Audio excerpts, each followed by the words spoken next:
I realized my computer case is a dead giveaway that I work in Central America. My computer case. I've lost 2 computers. Well, I've been liberated of 2 computers down there, so this is a great traveling case. So yes, I founded Terra Collaborative, formerly known as the Pueblo Project, in 2014 after a few years of working in indigenous rural communities down mostly in Nicaragua. And I'm going to share a bit about our work and our values and principles, and show you some of the work we've done, and then have a short video of the women in a particular community, Totogalpa, in northern Nicaragua. And then hopefully you'll have lots of questions for me. So I'm going to try to keep this part pretty short and give you time to ask what you're still curious about. So yes, I have to figure out how to advance. Let's see. Okay, bear with me. It's not wanting to advance. Maybe it's just, shoot. All right, I gotta do something, which I'll figure out. I think it's this little bar right here. Okay. I put it up on Google Slides, and now it's a whole new world for me. So this is the region that I began my work in Nicaragua, and it's extended more to collaborating with earthen builders, engineers, and architects in El Salvador, but supporting indigenous and Garifuna organizations in Honduras, and some work in Guatemala. I actually spent a bit of time down in Costa Rica teaching, but down there it's more I'm teaching to more people that look like me down there than in the other regions. So, all right, let's see. Okay, so throughout this region of Central America and beyond, international poverty and a severe lack of infrastructure have together created a situation in which millions of people live in unsafe and unhealthy housing situations. So our focus is to teach how to build safe, healthy, and beautiful structures with the materials at our feet and very simple tools. We use primarily local raw materials for all our building projects. We have a particular focus on women and youth in these communities. They are by far the most vulnerable and affected by unsafe and unhealthy housing situations. They're usually the ones that are there year-round. A lot of the men leave for seasonal work.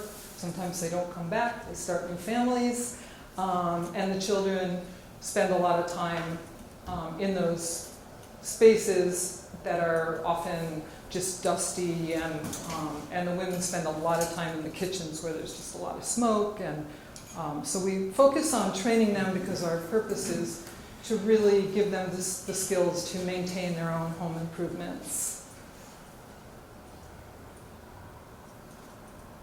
We've learned that through the years that you could build a home for a family, but if you build the skills that allow them to continue their own improvements, it gives them a stronger, more resilient community.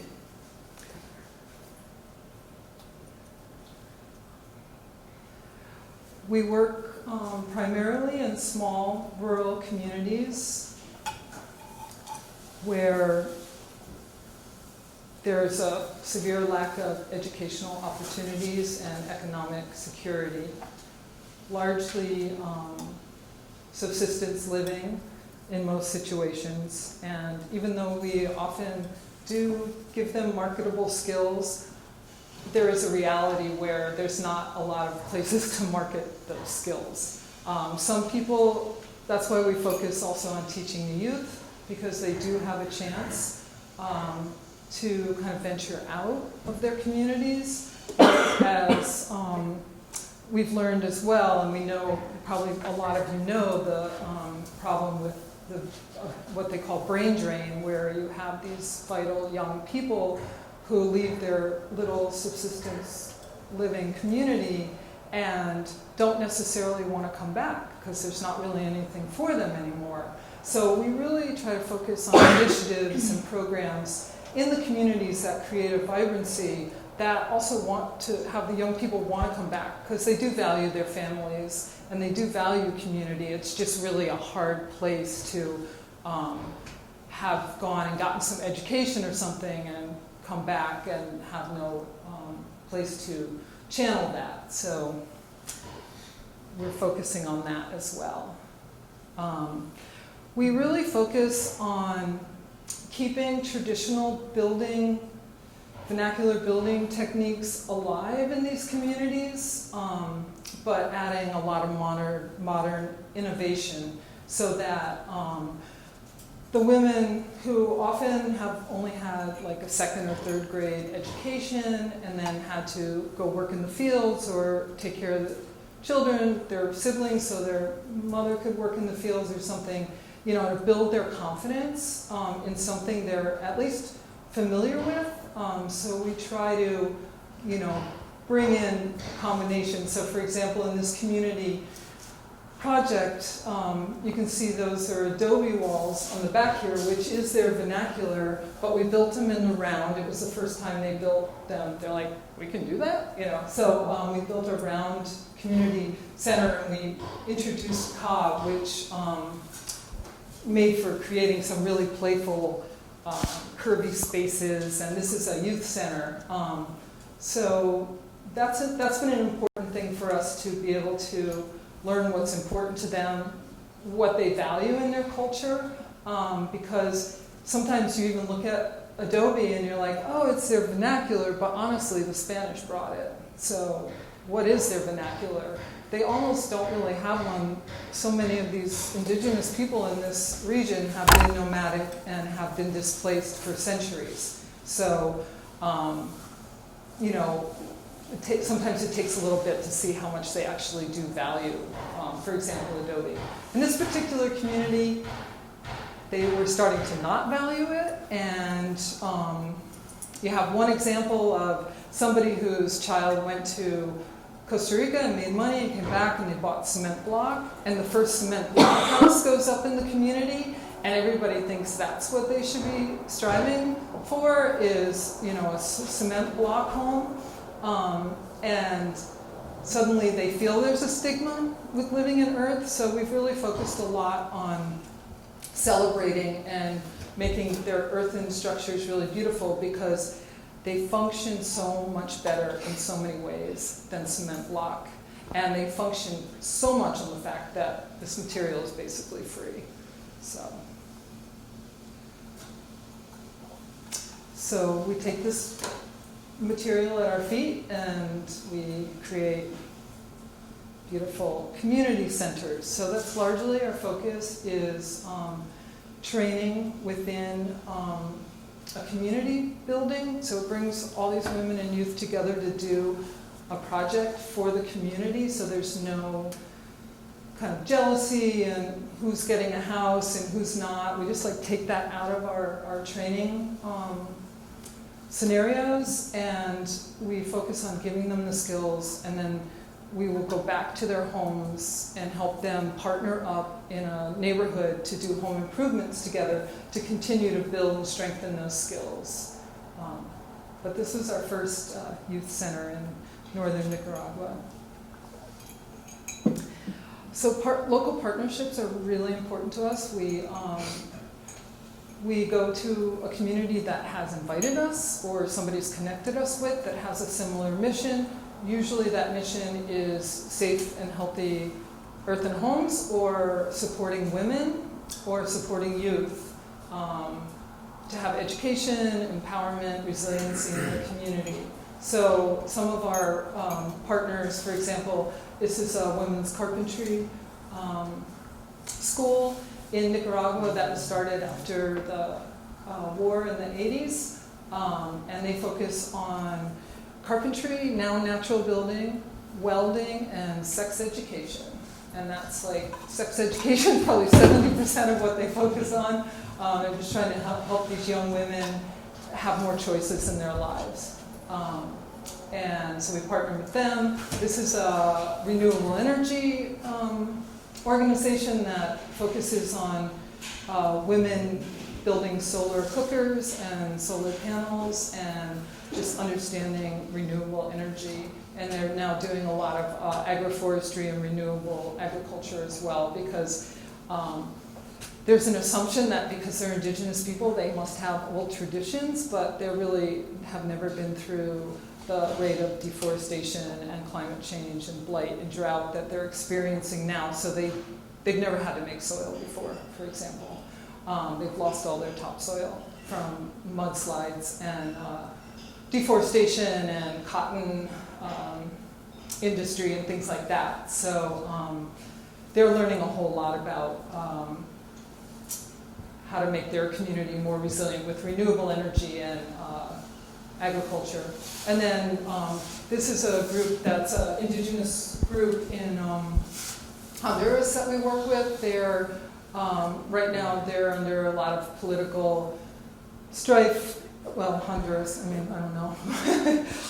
Probably most of you know it's horrendous there right now. But these the Lenca people are fighting against some multinational corporations for hydroelectric and African palm, and there's a lot of assassinations, and they're just trying to bring human rights to the country, and so we support them in trainings there.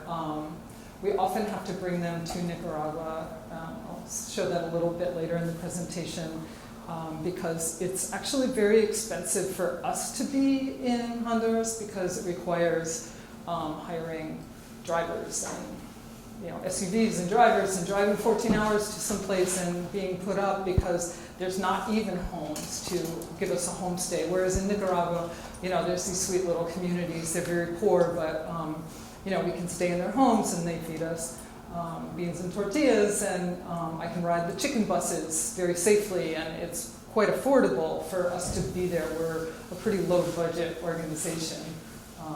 So that's just some example of our partnerships.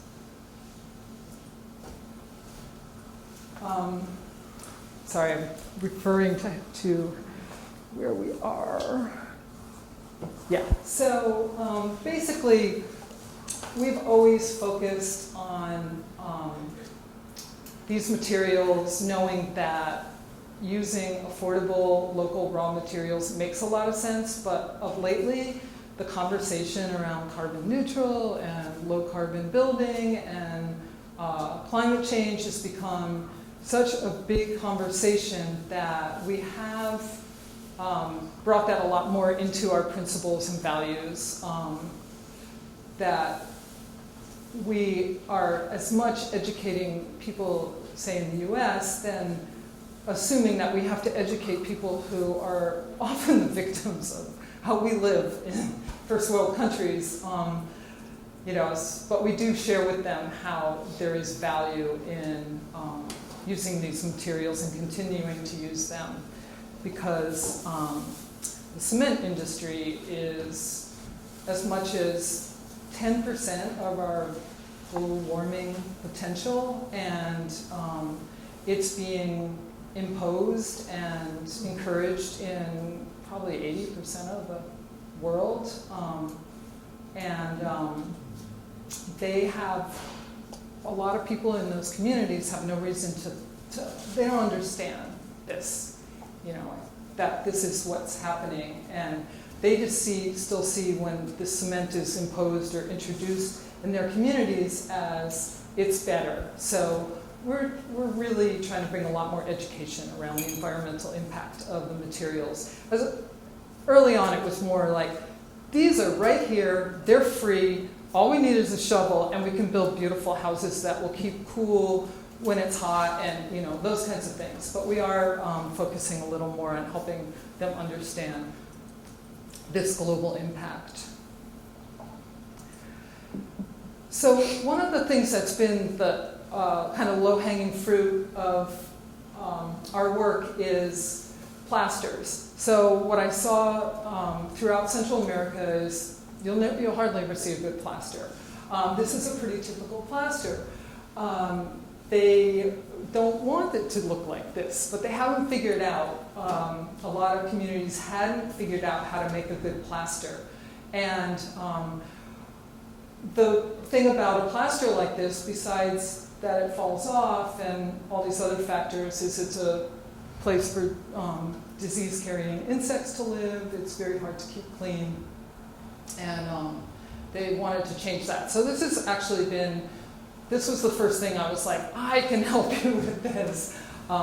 So it's been exciting to, you know, look at that plaster that was in the previous photo, and we take it down, and all we do is make a couple of changes. It might be an addition of cactus juice. It might be basically the understanding that you want to put it on in the evening, you know, so it has all night to cure where it's not in the sun, and that it won't crack so much, you know, and just helping them understand how they can go from that plaster to this plaster with the exact same materials. So an example of this is, this was a community in El Salvador that I worked with, and there was 15, it was a community of 60 houses. They were going to build 60 Adobe houses together, and they divided that community of 60 families up into 4 groups, and one group learned the Adobe, and I was working with the group that was learning the plaster. And it was a 3-day workshop, and so the first thing I did was look at their plaster, and we talked about what they did or didn't like about it. I didn't want to assume. They might have loved that. In Japan, they love this, you know. They love the cracks in their plaster. But, you know, we talked about what worked, what didn't work, and, you know, what they'd like to see as a final product. And then we went onto the land. They had about 100 acres, maybe, pretty big piece of land. And we just collected all the local materials that I knew of and they knew of that we could make plaster from. So besides the clays and the sands, we gathered guacimo, tree bark, and soaked it and made this like really snotty mix. And pitaya, dragon fruit, same thing. It makes like a cactus juice. We have horse manure, cow manure, all kinds of things.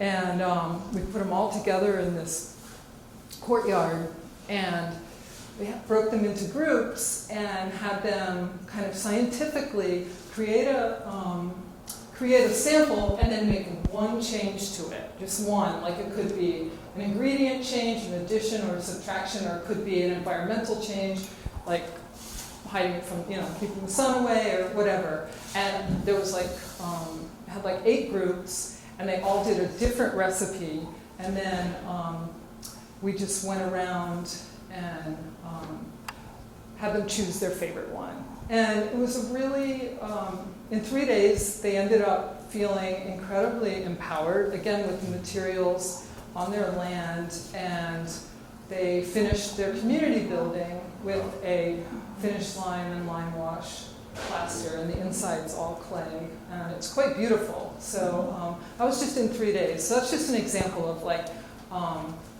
you know, how you can get people just really engaged with like what's right there, give them some skills, and then it allows them to continue to follow that education on their own. So this is a typical earthen floor in a lot of places. It's just a dirt floor. There is a lot of issues for children with respiratory illness and a lot of skin issues, and so that was another place where it was just a really easy way to go in. We already have the materials. They're free.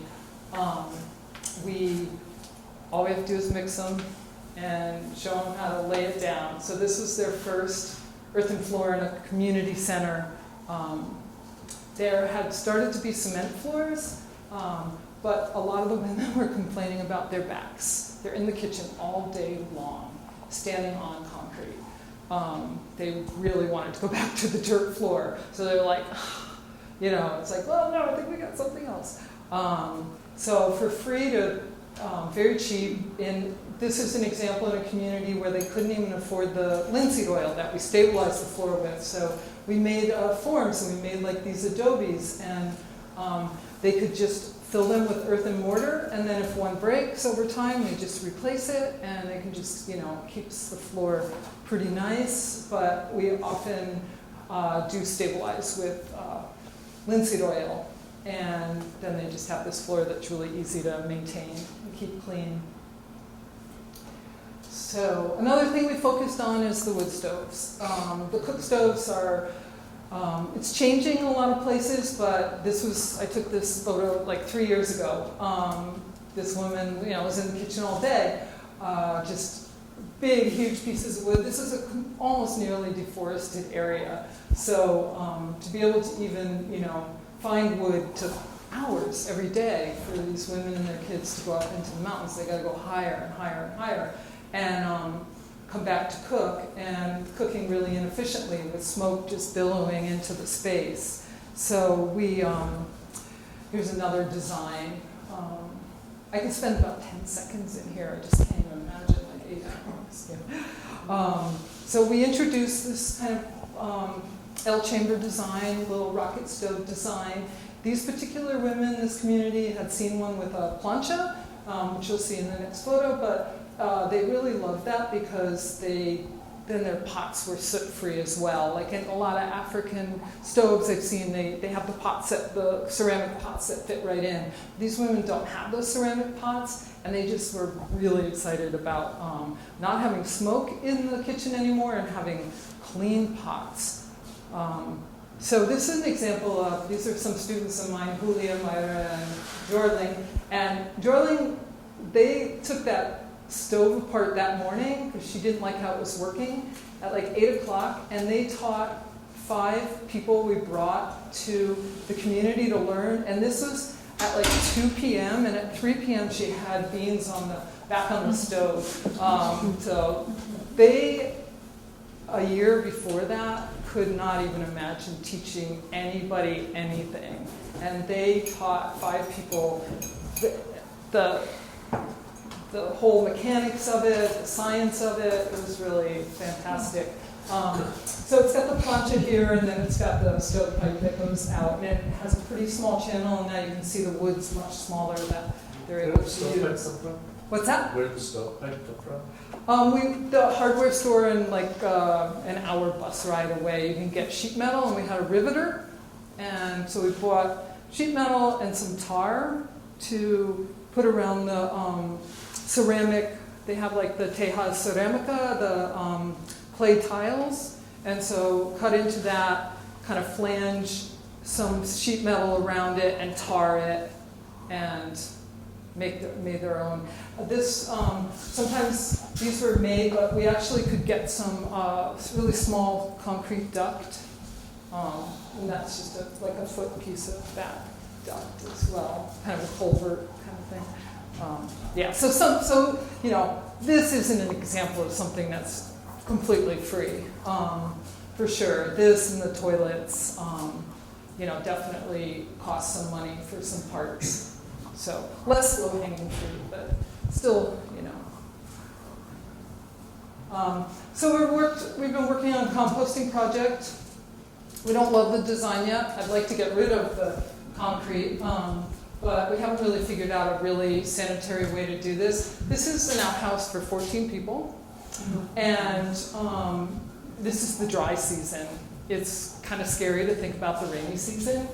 Here's the road. It runs down to a bunch of other houses. And I'm not there in the rainy season, but I can imagine. So we built this, and we let them choose the design, and we had a student from UC Davis work on the design with them. So this is a composting toilet that has 2 chambers in the back. You maybe have seen this. So you can pull right up to it and get a wheelbarrow, take the compost out and take it to a secondary composting area at the agricultural center where it can break down further. So the other cool thing about these is it's a new technology, so we have certain people in the community going around on our team that are taking notes from the families. How do they like it? How does it work? Finding out what works, what doesn't. Got a lot of bad hinges, doors falling off, so it's definitely an ongoing process. But the cool thing is it's a perfect 4-day natural building project. So this is where we get to teach more families some really basic earthen construction really quickly, and our students can have the confidence to teach other students. Whereas taking on a whole community center, they would be really intimidated. But they've gotten really good at teaching a 4-day composting toilet workshop to students that come down there from Cornell and MIT and UC Davis and all these universities, engineering students. And they do a composting toilet, and they do some of the solar cooker. So that's been a nice piece with that. And then built-in furniture. A lot of times we have Adobes that we aren't feeling are up to snuff for building with, building walls with. So we kind of just put them aside, and I was like, why don't we build? So we started building these built-in furniture, which has been really kind of amazing, because the whole thing of doing the plasters and the earthen floors was to decrease the presence of insects and have easier to clean surfaces, but they still had all this stuff in there that the chickens would hide under and bring the bugs in, and so now this eliminates those spaces for a lot of things to get stuck under, whatever, plastic chair or something. And now they have this interior that's just super easy to keep clean and looking pretty sharp. So, and it's really great in community spaces, because a lot of times if you have furniture, it walks away. A few of these tables have disappeared, but chairs haven't. So it works really well. And they're actually really cooling, so you have a ton of thermal mass. So, they have these great cool meeting spaces now. So just a little about the tradition of Adobe. So in this region, it's probably 90% Adobe still. It's what they have. But the style of Adobe has changed. So originally, what they're calling traditional Adobe now looks a lot more like cinder blocks, cement blocks, more like, I can't remember the dimensions, but 8 by 10 by 14. So very tall, kind of unstable. And that was a lot of failures during the earthquake in El Salvador and Nicaragua, and places where they're like, oh, well, these cement blocks are much taller and go up a lot faster, and there isn't the connection that they're also filled with steel, reinforcement, and things like that. So starting to mimic cement building with earth has actually become an issue in these communities. They don't have any education. They don't have anybody handing them pamphlets that are totally all pictures, because they can't read, showing dignified housing techniques with earth. So we're working on that quite a bit. We start small, and we introduce all, level and plumb and uniform joints, and just very simple things, making sure that all the joints sit over the middle of the Adobe below, and just reinforcing those basic rules. And the Adobes that we are making for this particular technique are much more 15 by 15 by 4. So it goes much slower. So that's probably the biggest thing, is getting people to work together and take pride in building something that won't collapse during an earthquake. So a lot of education around that. We introduce simple things like cutting up coffee bags and running the burlap in mortar joints this way to give tensile strength to it. We do a lot around spacing of windows and doors and having that buttressing that comes out here to stabilize walls, all of that kind of thing. Working with, this is some of the coffee sacks, working with some architects and engineers throughout Central America and South America who are really, really committed to this work. Here's a new system that these women in El Salvador have introduced, making a bamboo structure instead of steel. Bamboo works much better with earth. Steel and earth do not go together well at all. So this, they did a test on like a test trailer, and this did not come down. Like, this is a bomber system. It's got vertical support with saplings and horizontal support with bamboo, and it can move a lot and not come down. So that's exciting. So yeah, here's just an example of a simple model Adobe home with a good solid foundation, the spacing of the windows between the buttresses, and a big lintel up here, so this doesn't collapse during an earthquake, things like that. So what we've found over the years is students returning to the same community, and being gone for like 6 months has been really powerful, because you come back 6 months later and you know what you were excited about, but now you get to see what they were excited about, because it either continues or it doesn't when you're not there. And so I've learned to really value that time and set up systems and make sure they have some resources to continue some projects while we're not there, so that we can see what they're excited about and what's taken and what hasn't taken and what they've like shied away from, and finding out if they shied away from it because they were scared, because they didn't have the confidence, or it just did not jive with their cultural feelings about it or whatever. So we call this our Building Leaders Initiative, and we just build each year. We try to go back to the same community, or we try to invite those people, students from one community to another community, and just overlap a lot of education regionally and nationally, and even between Honduras and Nicaragua. And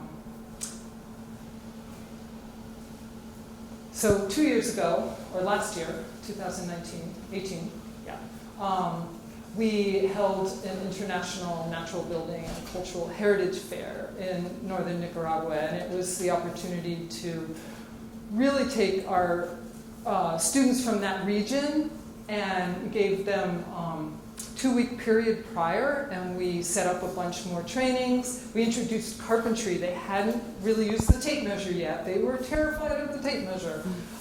So of course I bought some really bad tape measures that had like 30-second marks on them. I opened it up and was like, oh my God. It's like, I'm terrified of this tape measure. But I got them because they also had centimeters on it, and they were learning both systems. But anyway, we had them build all the infrastructure for the fair, and we invited the group from Honduras to come down and learn about Adobe Mejorado, and we also included in the fair a lot of local cultural events. We had dancers, we had musicians, we had artisans, and it was just, we had people from 7 countries show up. We had like 150 people. This was like rural Nicaragua. So we really got to see how thirsty people are for that, kind of that coming together, the intersection of traditional and innovative earthen building and natural building and climate change, and how can we build carbon neutral and have less impact. And so it was really very successful event. So yeah, here's Myra learning how to use a saw. And they're building some framework for a composting toilet and for a demonstration building.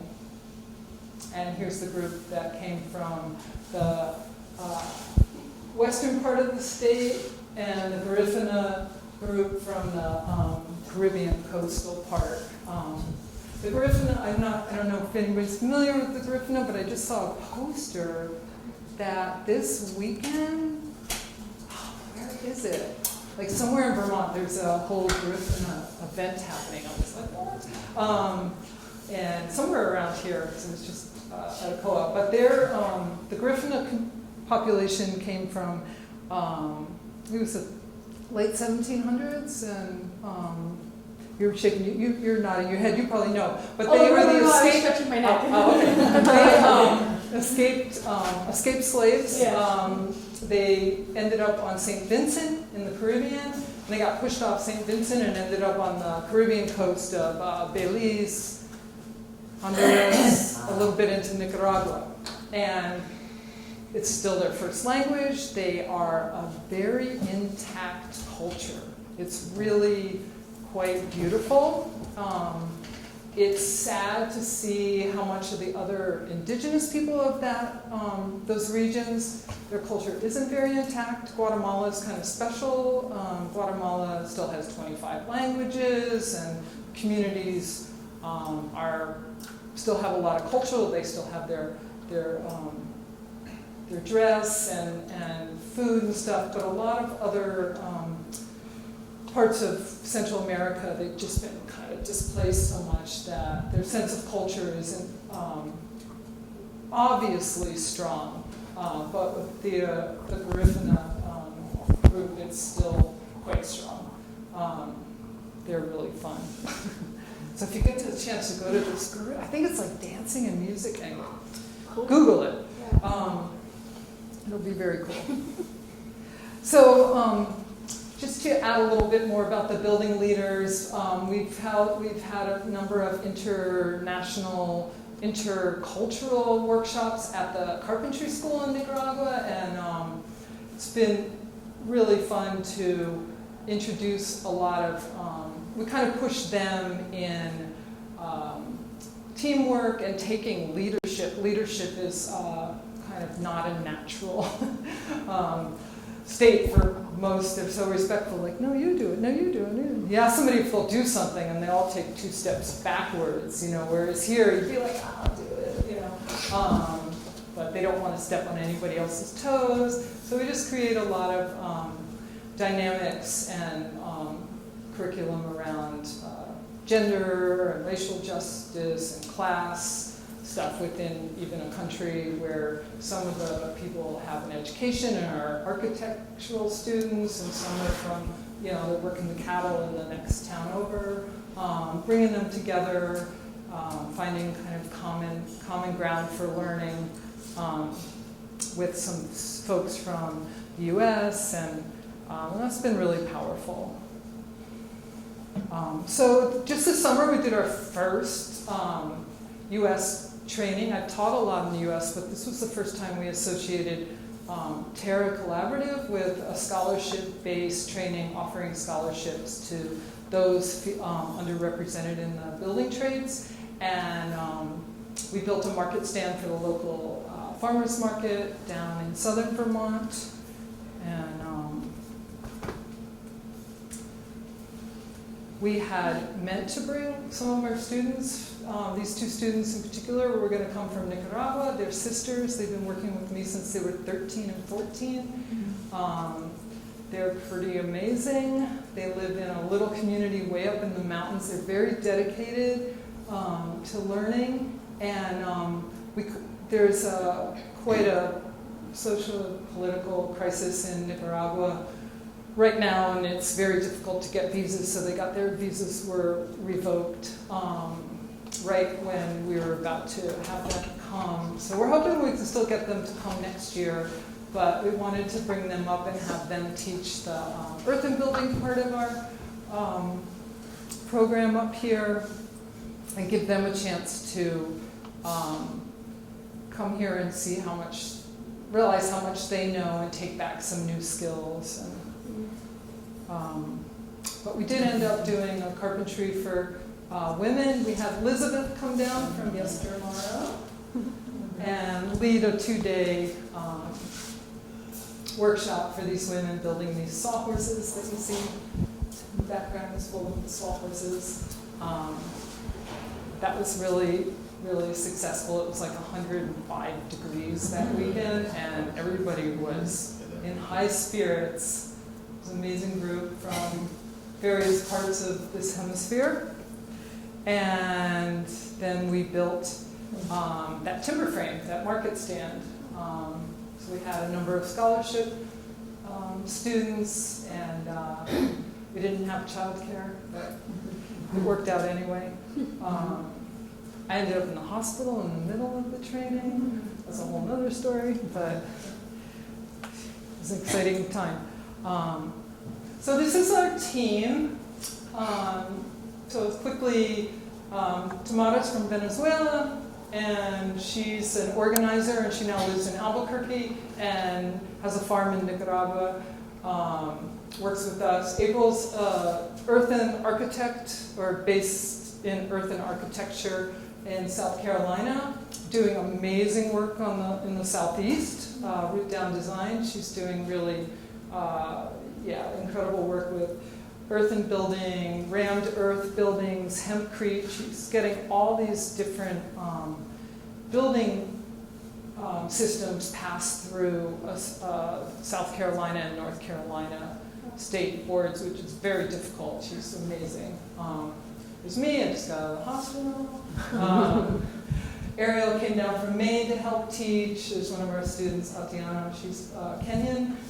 Fabi is with us from Guatemala. She's our Latin America, Central America organizer. She's been working with me for about 5 years. Lola's from Israel, and she's now working at Carnegie Mellon in the engineering department. She's working on a lot of earth building code in the US with some of the people who are working on the Cobb and rammed earth and different earthen building codes getting put through. And Sarah is a builder from Oregon who works with an organization called Girls Build, and it's a really fabulous girls camp where they start girls in the trades from the age of 8 to 14, I believe. They build playhouses and all kinds of cool stuff. And Kate's from Oakland. She's originally from the East Coast, and she teaches carpentry and natural building to women. So this is our team. We try to get together once in a while, but mostly we just try to use our resources in the region we're in, and then often get an opportunity to do a bunch of programming down in Central America together.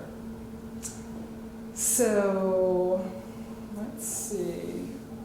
I just wanted to pass through something that's been really fun with this whole project with the plasters is then just turning them on to making art with the clay, doing clay art. So I just have a little sequence of some fun clay art that's, so it's a little playhouse that we built. So these are literally, this is clay. This is all clay from this region. I'm like, you guys might be poor in money, but you are rich in clay.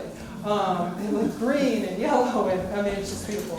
We made this thatch, this grass roof with some high school students, and it's got a little Cadillac slide in there, and it's a pretty sweet little playground. Another easy thing to do.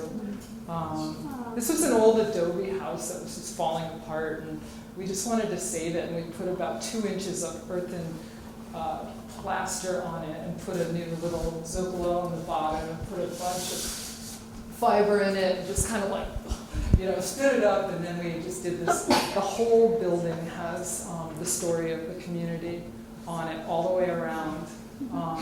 It's pretty sweet, and it's like right in the center at this intersection. So it's fun to watch people stop all the time to take it in.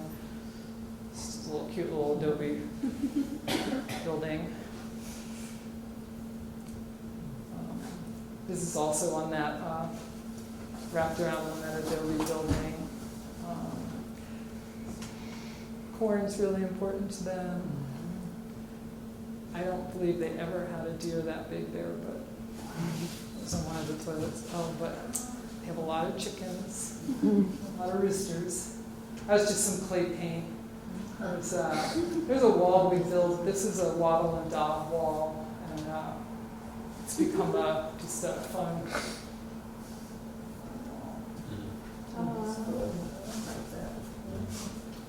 And much of this happens when we're not there. It's really fun to come back and see what's happened. Because a lot of times we are only able to build the basic structure and then we let them finish it up. So I'm just going to show you a quick film. I just realized, though, I don't have a speaker, do I? It should through maybe I'll just turn it up as loud as I can. Most of it's subtitled. There you go. Oh. I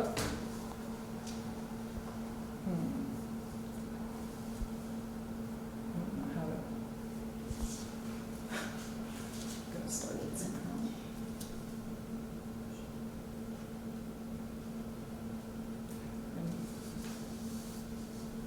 Let's see. How do? Maybe. Huh. I don't know how to start it. Maybe I won't play that. Let's see. Anybody good with Google Slides?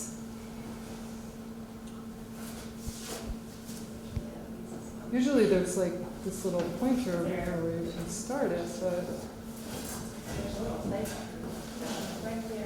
you see it?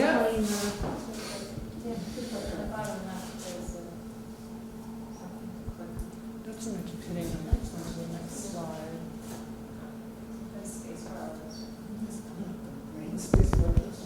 Next slide.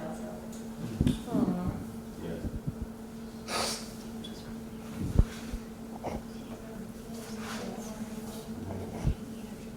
Maybe it didn't. Oh, it's a video. All right. You guys bear with me for 1 second. And we will. Right click? Yeah. It's not showing a, it's actually making me think it didn't go up as a video. Now that I switched it to Google Slides. Well, let's see. Maybe we won't watch the video. It might be too complicated. Oh, I know. I'll bring up the website. Yeah. Or YouTube. Okay. I can do this.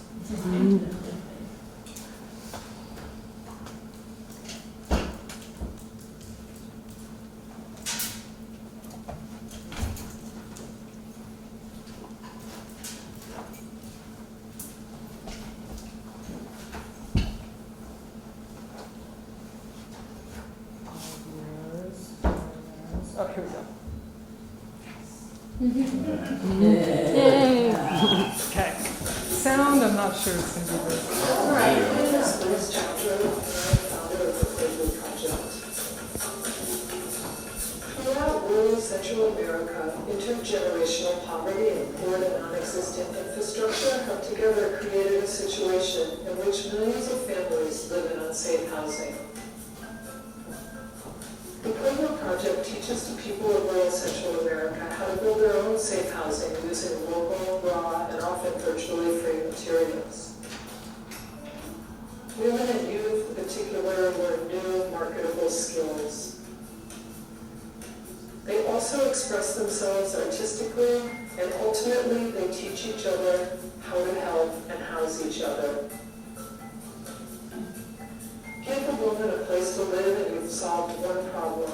But teach a community how to build beautiful, safe, and healthy homes with materials that are readily available. You give a whole community security that they've never known before. Please support the Pueblo Project through your much-needed donations. Visit our website at www.puebloproject.org. That's all actually a lie. That's not the one I wanted to show you. It's not a lie. But I just want to show you the one where the women are being interviewed because it's just very sweet. So let me see if I can. This one. Okay. This is really the good one.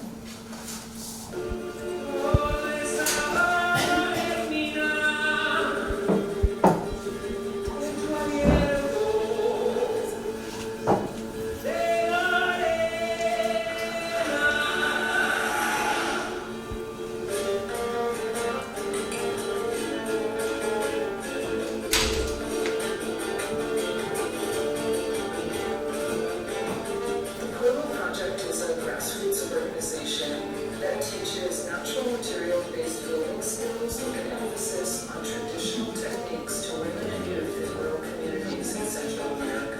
Cuando otras personas me invitan a hacer el trabajo fuera de mi comunidad, me siento con experiencia, porque voy segura del trabajo que voy a realizar, porque ya lo he hecho en mi comunidad y voy a compartir a las demás comunidades. Empezamos con el aula, con Liz. Ella con paciencia me enseñó cómo hacer el pop, cómo hacer todo lo que es el deshinchado, el chorizo, la punta que sale. Es importante que las mujeres aprendamos construcción natural porque así nosotras como mujeres, si tenemos nuestra vivienda en mal estado, la podemos construir. Me ha gustado mucho lo que el interés que le he tenido, las prácticas, nuevos conocimientos que no lo hacía anteriormente, pero ahora sí lo sé por lo que no solo el hombre puede trabajar, sino que la mujer. Con lo que es construcción natural también es un gran logro lo que es el presupuesto, que no es tan caro, donde lo podemos encontrar, y a mí me ha servido mucho de experiencia para mí y mi familia. Mi sueño para el futuro relacionado al trabajo de construcción natural es poder ser una instructora enseñando a nivel internacional y nacional en trabajos de construcción natural. Logrando mi comunidad lo mismo, porque yo cuando uno no sabe nada se siente como que no vale nada, pero ahora que sí ya sabemos la siente con calidad. Building a team of women builders in a culture where the women are expected to work within traditional roles is challenging. This community is special. The women I work with have shown lots of commitment and tenacity through great economic and social hurdles. Para mí es un orgullo ser mujer constructora. Muchas personas están entusiasmadas de que yo le voy a hacer esto de la construcción natural. Esos son mis sueños. Aprender, seguir aprendiendo, enriquecer mis conocimientos y enseñar a los demás. Para que puedan tener la experiencia también otras personas. Podemos enseñarle porque ya tenemos conocimiento en nuestra mente, tanto teórico como práctico, y me ha gustado mucho. Es un sueño que tengo de seguir adelante.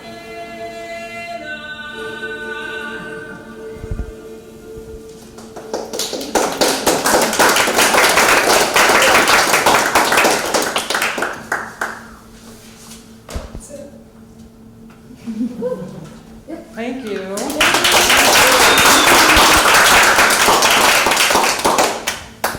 hope you might have some questions if you're still up for it. Yes.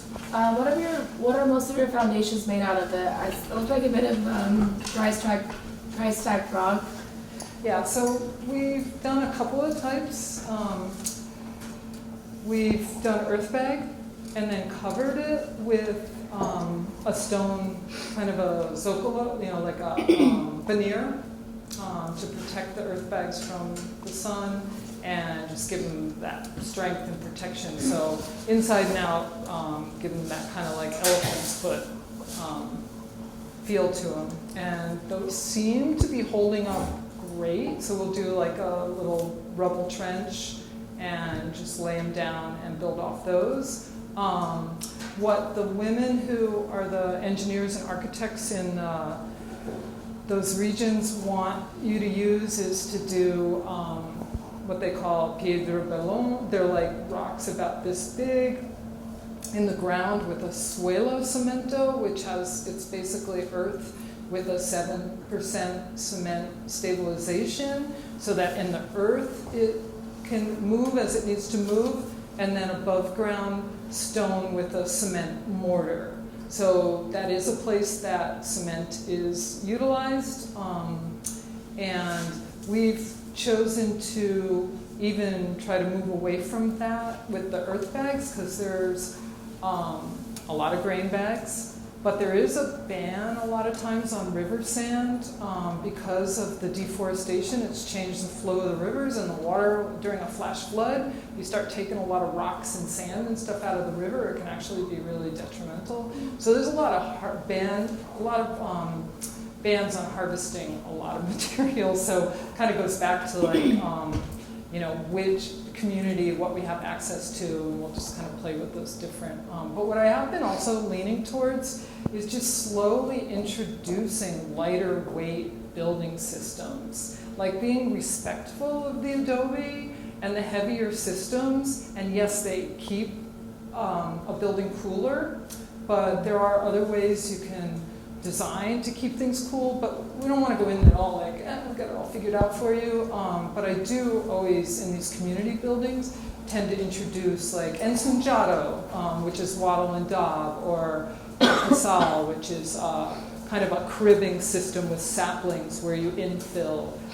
And some of those systems are a lot lighter, and so we can have a less beefy foundation. But when you're putting tons and tons and tons of material in a seismic region, you do have to invest heavily in that foundation. So stone, cement, earth bag, sand, yeah. Yeah. How long did the Adobe houses last?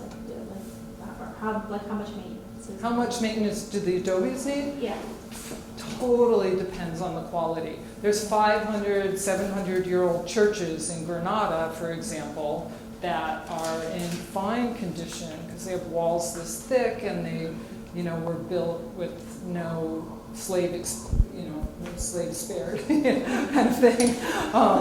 So that's very different. And then when you go to the further you get out in communities where there's really low rates of literacy and not a lot of information being shared on dignified and safe housing. I've seen guys who are farmers who seem like they're pretty smart guys to me, building earth homes directly on the ground with a mountain like right there, and flash flooding that happens every year. I'm like, really? Like, how long is that gonna last, So, I don't know if they're just doing what they know, or they're just like, yeah, it's not gonna last long. I don't totally know, but that building's probably not gonna last very long. Yeah. With this flash flooding and just the foot getting so wet and nothing to separate the earth from the moisture. So I'd say 2 years to 700. So yeah, just like any house we see in New England that's not detailed well, or things like that. Yes. Why? You said the bamboos are better than the metal. Why is the steel? Why is that better? Why is the steel not? It's Well, so there's a number of reasons. Steel is expensive. Steel condenses moisture a lot. It is very rigid, and cement's very brittle, so they seem to work okay together. I mean, we've certainly seen in places like Haiti that it has everything to do with technique and craftsmanship. I guess I wouldn't use craftsmanship is the right word with concrete building, but But the bamboo is very flexible. It has a lot of tensile strength. And earth needs that kind of flexibility. So usually you just try to partner materials that are friendly already. You know, they have similar qualities. Yeah.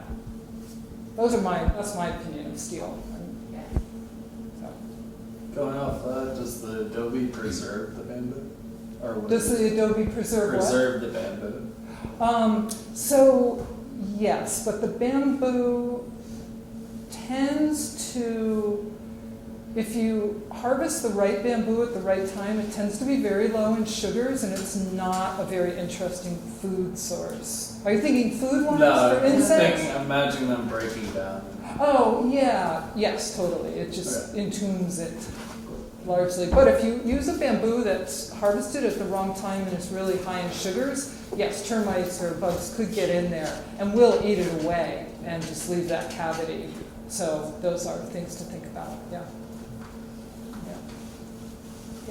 What is the design process like? You talked about introducing curves and places to have the curve. You talked about what happens after the artwork, it's beautiful artwork pops up. What is the actual design process for some of the houses? What was the last thing you said before the design process? You said what pops up? Oh, a lot of the artwork. Oh, the artwork, yeah, stuff like that. Yeah, so we tend to go in a community, and so she was asking about the design work process. We tend to go in a community and first find out what it is they're looking for, what kind of community space would be valuable to them, what their hopes and dreams are for it. So we go through a process with the community where they can share all that. We tend to walk the space and ask them lots of questions about what they know about the weather and the patterns, and is this hot and cold and wet and dry, and how does the water move, and just get them really engaged. And then we kind of play in the space, like human activity in that area, and just start to let it. And then we'll move them over to markers and paper, and break them up into groups and have them play with shapes and designs, and it's just on and on and on until we can then kind of come to an agreement together of what fits the community spirit of kind of like that. Yeah, no, that's a great answer. Yeah, and then we take into consideration, what are we trying to introduce? What are we trying to draw out? Sometimes we have women who, they can't even look you in the eye the first season. It's like their self-confidence is so, like Julia, who said, I'm nothing, and now I'm something in my community. It took me 2 years to have her not look at me like she was going to kill me. No, not quite, but she just gave me this look. If I asked her to do anything, and I was trying to give her, in my opinion, I was trying to give her opportunities, and she's just like, you're trying to make me do something I really don't want to do, So, it takes a long time to kind of draw out what that community might need in the process as well, and what we want to provide those women and youth. And some communities, they're just further along, and they're like, let's go, and let's add in as many techniques as possible. And other groups are like, we just learned that system, and you want us to do this? They're just like, ah. So, you just have to read the crowd kind of thing. And then as far as the artwork, we just play and let it organically take place. And sometimes we have the kids at the school do the drawings for the artwork.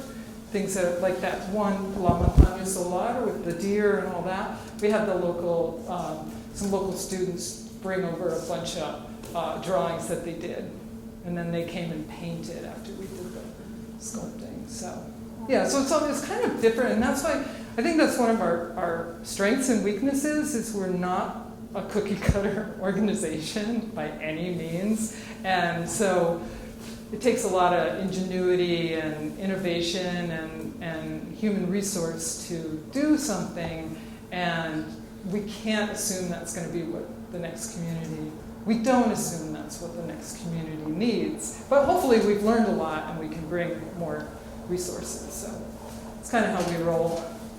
So, yeah, yes? You talked a little bit about the market stall project in here in the States. Mm-hmm. In general, how do you balance the work that you're doing here, because most of the year with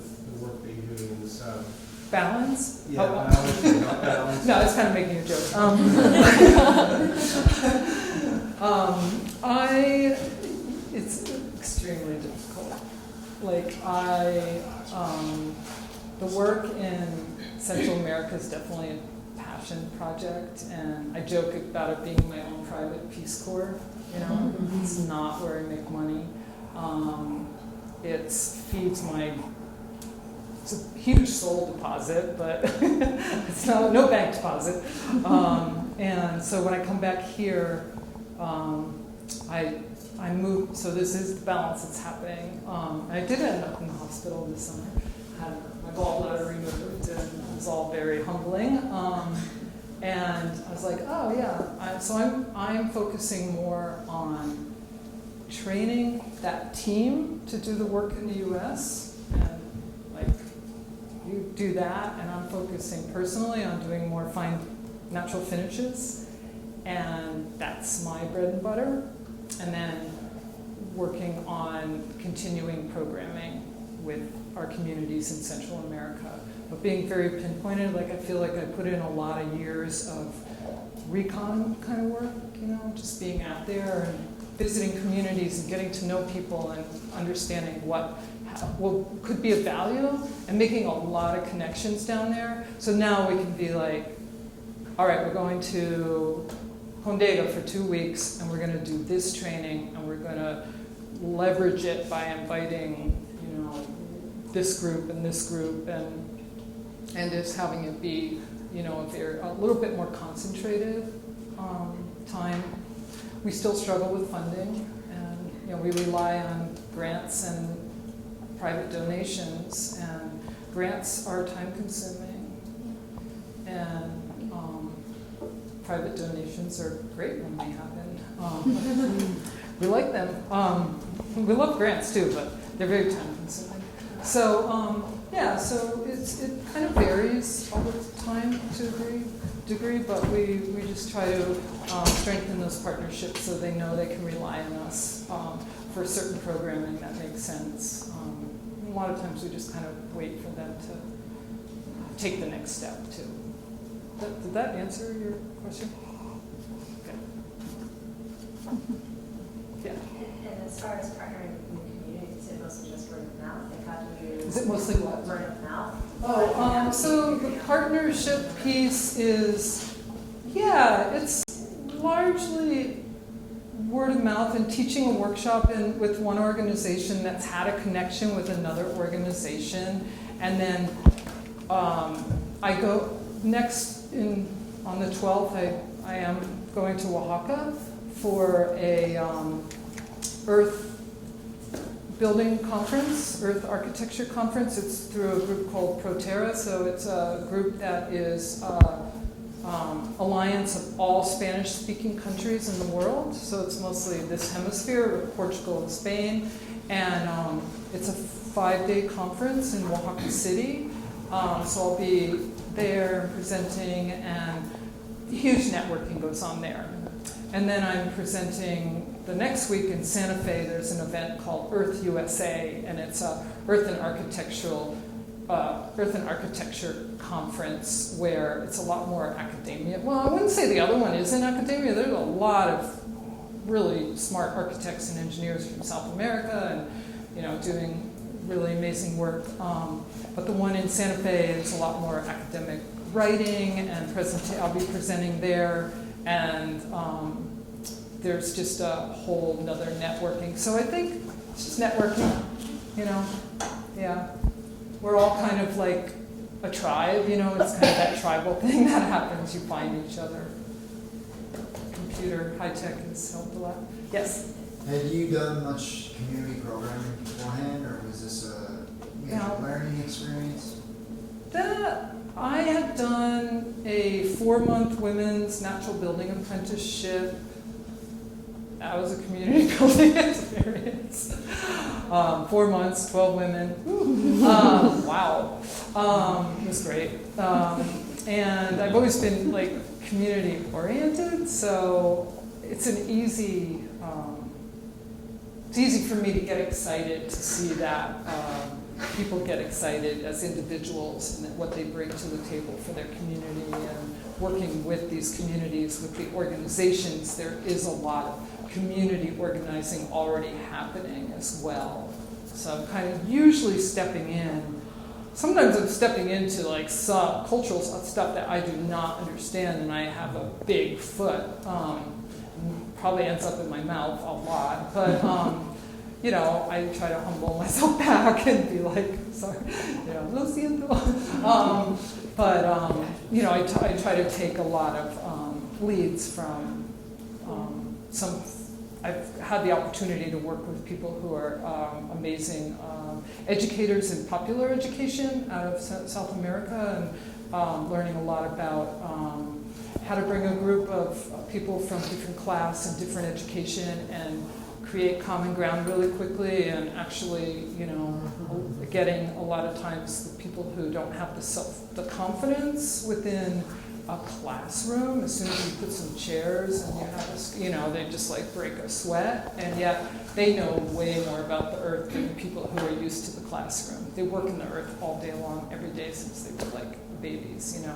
So it's really, I find it fascinating to find ways to, you know, get that respect and confidence to all, you know, just like balance out. It's like quite a dance.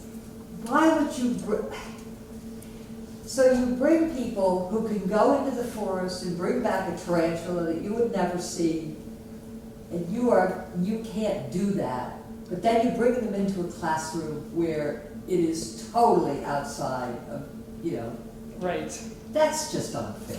Well, I mean, it's like for an hour, you know. Mostly they're in the dirt. Yeah. We are building things. But no, it's true. It's like, I don't like the classroom, but a lot of times I'm working with partnerships and architects and engineers from those countries, and I have to take their lead. I have had some falling outs with some very reputable architects and engineers who spent way too much time in the classroom. And I'm like, walk out. I'm like, come on, we're out of here. Because I'm sensitive to that as well. I mean, I am seeing the sweat breaking, and you know, and I'm like, this isn't, you know, we need to go do samples right now. She's like, I still need to talk about colonial adobes before we get to traditional. And I was like, no, you don't. So no, I totally hear what you're saying. And yeah. But there is advantage, there is value. I've seen confidence building happen with these women, between reading a tape measure to coming up and explaining how they make their tortillas in steps with visual, auditory, and kinesthetic tactile learning. It's amazing. I mean, it changes them. Yeah, so it's how you do it. You've got to, yeah. Tough love, you know. So,